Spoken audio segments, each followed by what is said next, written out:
अनुच्छेद 12, 13 पढ़ चुके हैं, 14 और 15 पढ़ चुके हैं। समानता का अधिकार हम पढ़ रहे थे और उसके अंदर हम अनुच्छेद 16 पढ़ रहे थे, यही है ना। अनुच्छेद 12 में तो हमने क्या पढ़ा था? अनुच्छेद 12 में राज्य शब्द को परिभाषित किया गया है। अनुच्छेद 12 में राज्य शब्द को परिभाषित किया गया है। भारतीय संविधान में वह कौन से अनुच्छेद है जिनमें राज्य शब्द को परिभाषित किया गया है? एक तो अनुच्छेद 12, 136 और एक अनुच्छेद 152। ये 3 अनुच्छेद ऐसे हैं जिनके अंदर राज्य शब्द को परिभाषित किया गया है। राज्य के अंतर्गत कौन कौन शामिल होते हैं ये भी हमने पढ़ा था।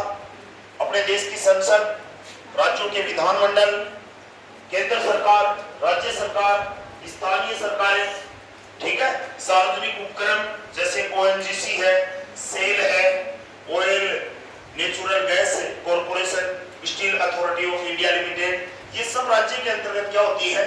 शामिल होती है। उसके बाद में हमने अनुच्छेद 13 पढ़ा था और अनुच्छेद 13 में क्या पढ़ा था कि मूल अधिकारों से असंगत किसी भी प्रकार की जो विधि है उनका अल्पीकरण यदि मूल अधिकारों का हो रहा है तो उनको असंवैधानिक घोषित किया जाए। इसके अंतर्गत हमने आच्छादन का सिद्धांत पढ़ा था कि अपने देश का संविधान लागू होने से पूर्व की कोई भी ऐसी विधि जिसका मूल अधिकारों से यदि टकराव उत्पन्न होता है तो मूल अधिकारों को प्राथमिकता दी जाए, जिसे आच्छादन का सिद्धांत कहा जाता है। पृथक्करण का सिद्धांत भी हमने पढ़ा था, जिसके अंतर्गत हमने क्या पढ़ा था कि संसद के द्वारा बनाया हुआ कोई भी कानून या उस कानून का कोई भी बिंदु जिससे मूल अधिकारों का हनन होता है तो न्यायालय के द्वारा उसे क्या कर दिया जाएगा? संपूर्ण कानून या कानून के उस बिंदु को पृथक कर दिया जाएगा। अनुच्छेद 13(3) में हमने विधि शब्द को परिभाषित किया था कि विधि शब्द की परिभाषा का उल्लेख अनुच्छेद 13 में है। अपने देश की संसद है, राज्य के विधानमंडल है, उनके द्वारा बनाया हुआ कोई भी कानून, नियम, अधिनियम, राज्यपाल, राष्ट्रपति द्वारा जारी किया गया अध्यादेश, ये सब विधि के अंतर्गत क्या होते हैं? शामिल होते हैं। अनुच्छेद 13(4) में हमने क्या पढ़ा था? मूल अधिकारों में संशोधन के बारे में पढ़ा था। भारतीय संविधान के अनुच्छेद 368 के तहत संसद मूल अधिकारों में क्या कर सकती है? संशोधन कर सकती है। और संसद को मूल अधिकारों में जो संशोधन करने का अधिकार मिला वो 24वें संविधान संशोधन अधिनियम 1971 के द्वारा मिला। क्योंकि ये जो 24वां संविधान संशोधन किया गया था इसके अंतर्गत ये प्रावधान बनाया गया था कि संसद संविधान के किसी भी भाग में क्या कर सकती है? संशोधन कर सकती है। उसके बाद में जो वर्तमान में 6 मूल अधिकार हैं उनमें पहला मूल अधिकार हम पढ़ रहे थे समानता का अधिकार। और समानता के अधिकार का जो उल्लेख है वो किस अनुच्छेद से किस अनुच्छेद तक है भाई? अनुच्छेद 14 से 18 तक। इसमें सबसे पहले हमने अनुच्छेद पढ़ा था 14, विधि के समक्ष समानता एवं विधियों के समान संरक्षण। विधि के समक्ष समानता में हमने पढ़ा था कि भारत में कानून से ऊपर कोई भी नहीं है। कानून की दृष्टि से भारत के सभी नागरिक एक समान है। इसके अपवाद भी हमने पढ़े थे। अनुच्छेद 361 के तहत राष्ट्रपति और राज्यपाल को कुछ विशेष अधिकार प्राप्त है। अनुच्छेद 105 के तहत संसद के सदस्यों को कुछ विशेष अधिकार प्राप्त है और अनुच्छेद 194 के तहत विधानमंडल के सदस्यों को कुछ विशेष अधिकार प्राप्त है। ऐसा पढ़ा था। विधि के समक्ष समानता एवं विधियों के समान संरक्षण। विधियों के समान संरक्षण का मतलब समान परिस्थितियों में समान व्यवहार, यानी जो वर्ग बने हुए हैं उनकी असमानता को दूर करना। ये प्रावधान संयुक्त राज्य अमेरिका के संविधान से लिया गया है। दूसरी समानता हमने अनुच्छेद 15 में जो पढ़ी थी कि राज्य द्वारा किसी भी नागरिक के साथ धर्म, मूलवंश, जाति, लिंग और जन्म स्थान के आधार पर किसी प्रकार का कोई भेदभाव नहीं किया जाएगा। ये पढ़ा था हमने अनुच्छेद 15(1) में। अनुच्छेद 15(2) में हमने क्या पढ़ा था कि किसी भी नागरिक के साथ कोई भी सार्वजनिक कुआं है, सार्वजनिक भोजनालय है, सार्वजनिक मनोरंजन का केंद्र है, सार्वजनिक सिनेमा घर है, सार्वजनिक होटल है, वहां पर धर्म, मूलवंश, जाति, लिंग और जन्म स्थान के आधार पर किसी भी नागरिक के साथ क्या नहीं किया जाएगा? अनुच्छेद 15(3) में हमने क्या पढ़ा था कि राज्य को महिलाओं और बच्चों के लिए कुछ विशेष प्रावधान बनाने का क्या है, अधिकार है। जैसे महिलाओं के लिए आरक्षण का प्रावधान है, बच्चों के लिए निःशुल्क शिक्षा का प्रावधान है। उसके बाद में अनुच्छेद 15(4) में हमने क्या पढ़ा था, सामाजिक और शैक्षणिक दृष्टि से जो पिछड़ा वर्ग है या अनुसूचित जाति और अनुसूचित जनजाति का जो वर्ग है, उनके लिए शिक्षण संस्थाओं में आरक्षण के प्रावधान के हमने बारे में पढ़ा था कि राज्य के द्वारा उनको आरक्षण प्रदान किया जा सकता है शिक्षण संस्थाओं में प्रवेश के लिए। उसके बाद में जो हम अनुच्छेद पढ़ रहे थे वो कौन सा पढ़ रहे थे भाई, अनुच्छेद 16। और अनुच्छेद 16 में किस चीज का उल्लेख है, किस चीज का उल्लेख है अनुच्छेद 16 में, लोक सेवाओं में अवसर की समानता। लोक सेवाओं में अवसर की समानता, ये क्या है लोक सेवाओं में अवसर की समानता, कि राज्य के द्वारा धर्म, मूलवंश, जाति, लिंग और जन्म स्थान के आधार पर लोक सेवा प्रदान करने में किसी प्रकार का कोई क्या नहीं किया जाएगा, भेदभाव नहीं किया जाएगा। ऐसा हमने पढ़ा था। लोक सेवा में अवसर की समानता की यदि हम बात करते हैं, सरकारी नौकरियों के अंदर किसी प्रकार का कोई भेदभाव नहीं किया जाएगा। ये चीज हमने अनुच्छेद 16 में हम पढ़ रहे थे।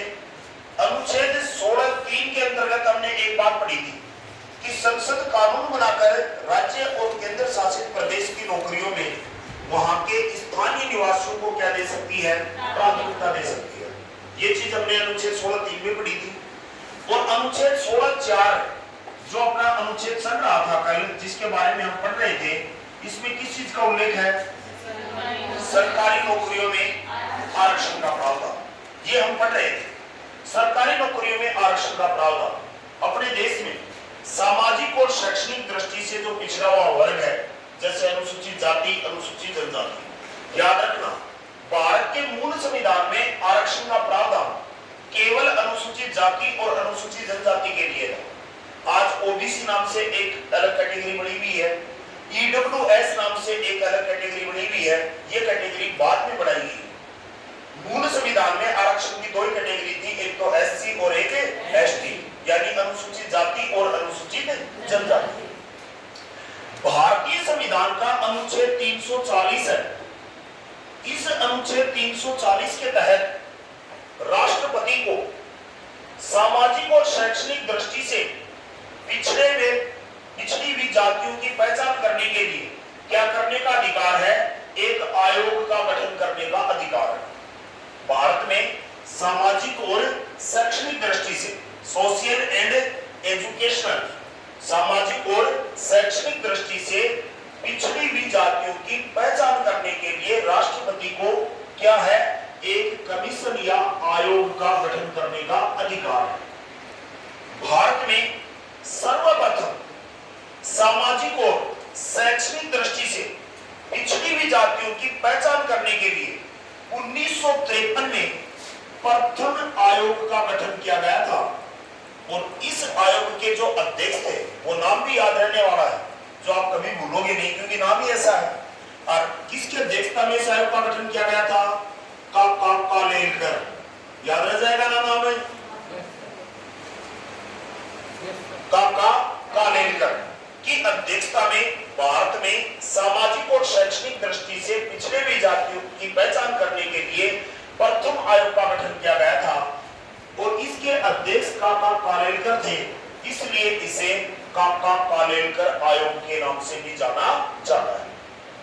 इस कालेलकर आयोग का गठन तो कब किया गया, 1953 में, और इसने अपनी रिपोर्ट कब प्रस्तुत की, 1955 में अपनी रिपोर्ट प्रस्तुत की। इसी प्रकार प्रधानमंत्री मोरारजी देसाई के कार्यकाल में 1 जनवरी 1979 ईस्वी को बिंदेश्वरी प्रसाद मंडल, जिसको शॉर्टकट में बीपी मंडल भी कहा जाता है, बिंदेश्वरी प्रसाद मंडल, जिसको शॉर्टकट में हम क्या बोल देते हैं, बीपी मंडल भी बोलते हैं। 1 जनवरी 1979 ईस्वी को विद्येश्वरी प्रसाद मंडल की अध्यक्षता में भारत में सामाजिक और शैक्षणिक दृष्टि से पिछड़ी हुई जातियों की पहचान करने के लिए दूसरे आयोग का गठन किया गया था। इसके अध्यक्ष वीपी मंडल थे, इसलिए इस आयोग को किस नाम से जाना जाता है भाई? मंडल आयोग के नाम से जाना जाता है। किस नाम से जाना जाता है? मंडल आयोग के नाम से। इस मंडल आयोग की सिफारिशों को जो लागू किया गया था वो कब लागू किया गया था? 1990 में। और 1990 में किस प्रधानमंत्री के कार्यकाल में लागू किया गया था? यानी आपकी परीक्षा में प्रश्न जब आए कि मंडल आयोग का गठन किस प्रधानमंत्री के कार्यकाल में किया गया, तो आपका जवाब क्या होना चाहिए? मोरारजी देसाई।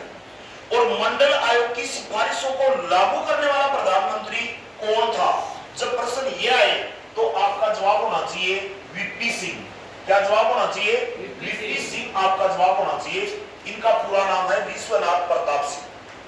मंडल आयोग की सिफारिशों को प्रधानमंत्री वीपी सिंह के कार्यकाल में लागू किया गया था और इस आयोग की सिफारिशों के तहत ही ओबीसी को, अदर बैकवर्ड क्लास को 27% आरक्षण प्रदान किया गया। एक ओबीसी नाम से एक नई कैटेगरी बनाई गई और इनको कितने प्रतिशत आरक्षण प्रदान किया गया?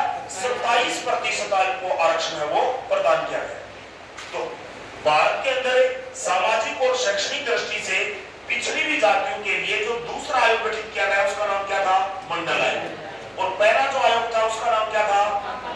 कालेलकर आयोग। इस पिछड़ा वर्ग आयोग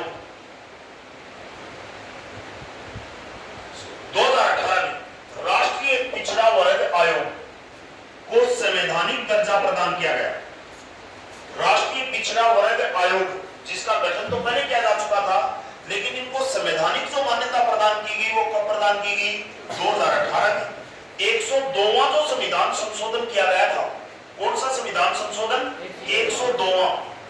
इस 102वें संविधान संशोधन के द्वारा ही राष्ट्रीय पिछड़ा वर्ग आयोग को संवैधानिक मान्यता प्रदान की गई थी। राष्ट्रीय पिछड़ा वर्ग आयोग के लिए भारत के संविधान में एक नया अनुच्छेद जोड़ा गया था। वो अनुच्छेद कौन सा था? अनुच्छेद 338B। फर्स्ट ग्रेड में प्रश्न आ चुका है। राष्ट्रीय पिछड़ा वर्ग आयोग को संवैधानिक मान्यता प्रदान की गई, इसके लिए संविधान में कौन सा अनुच्छेद जोड़ा गया? अनुच्छेद 338B।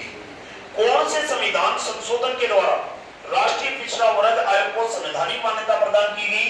तो 102वें संविधान संशोधन के द्वारा, जो कब हुआ था?